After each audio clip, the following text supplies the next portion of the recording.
Beneath the sunlit waves of the Pacific, there lay a region that mariners had long avoided, a vast stretch of ocean known as the Abyssal Deep.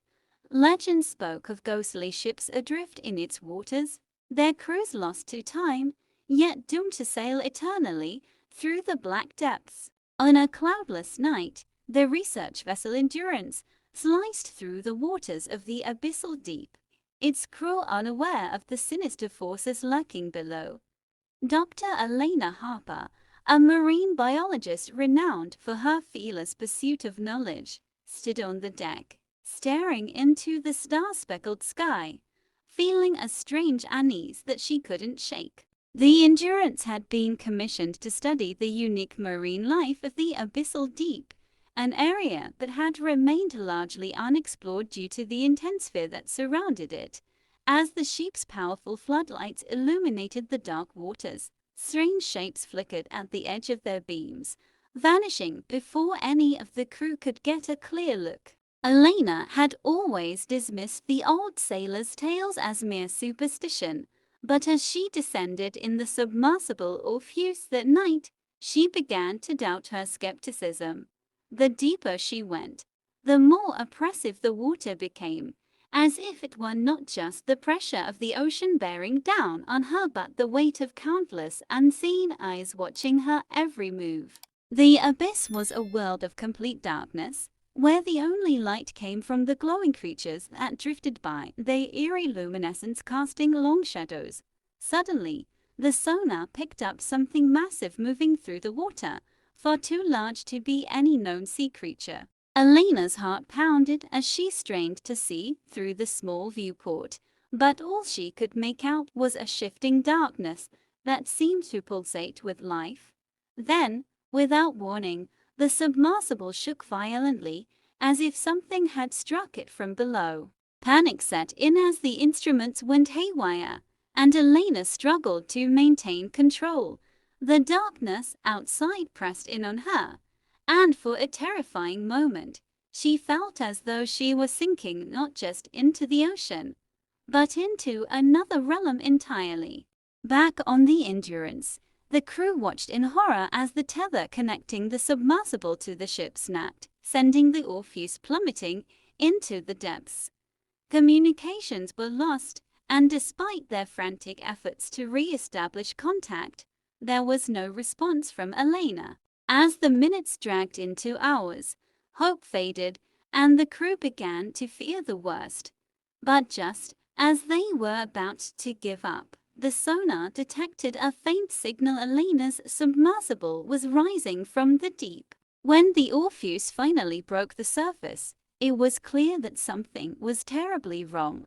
The exterior was covered in strange, barnacle-like growths that pulsed with a sickly green light, and the air around it seemed to shimmer with a faint, otherworldly glow.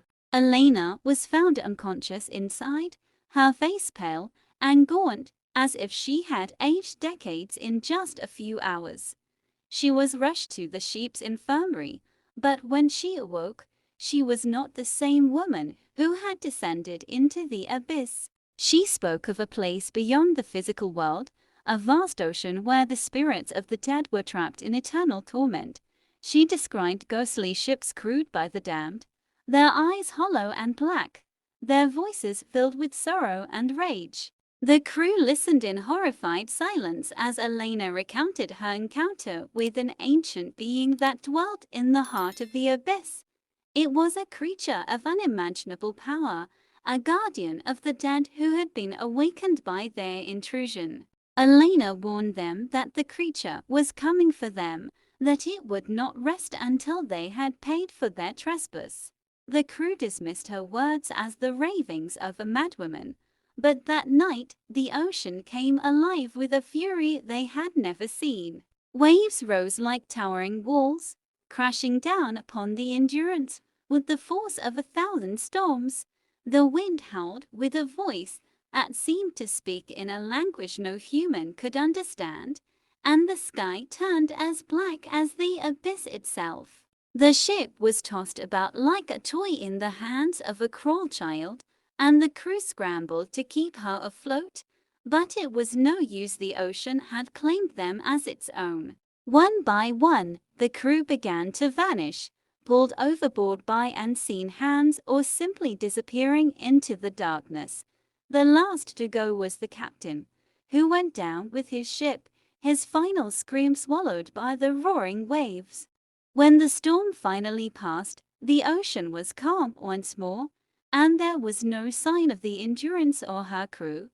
All that remained was a single lifeboat, adrift in the still waters, its occupant staring blankly ahead with empty, unseeing eyes.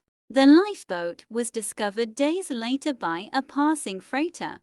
The lone survivor clinging to life but unable to speak, he was brought to shore, where he spent the rest of his days in a state of catatonic terror, his mind broken by whatever he had seen in the abyss. The story of the Endurance became just another legend, whispered by sailors who dared to venture near the abyssal deep.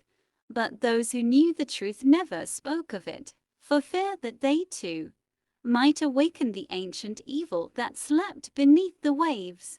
And so the haunted ocean remained, a place where the living and the dead mingled, where the boundary between worlds was as thin as the surface of the water. It was a place that no one would ever fully understand, a place where the souls of the damned would forever be lost to the depths. For those who dared to enter the abyssal deep, there was no return.